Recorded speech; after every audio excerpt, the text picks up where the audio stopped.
बिस्मिल्लाहिर्रहमानिर्रहीम। अस्सलाम वालेकुम नाज़रीन, आप यूट्यूब चैनल देख रहे हैं। मैं इमरान खान हूँ।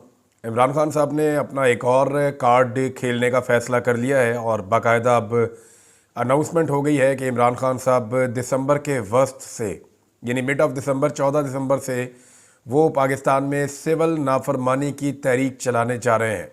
ये सिविल नाफरमानी की तहरीक होती क्या है, ये चलती कैसे है, इससे पहले इसका क्या इम्पैक्ट आया, ये चीज़ें मैं इस वीलॉग में आपके सामने अभी रख दूँगा। लेकिन इमरान खान साहब ने जो स्टेटमेंट दिया है वो बहुत इंपॉर्टेंट है, पहले उसे आप सुन लें। इमरान खान साहब ने कहा कि मुल्क में डिक्टेटरशिप कायम हो चुकी है। रियासती दहशतगर्दी के नतीजे में निहत्ते सियासी कारकुनान पर गोलियां बरसाई गई हैं और पुरअमन सियासी कारकुनान को शहीद किया गया है। हमारे सैकड़ों कारकुन अभी तक लापता हैं।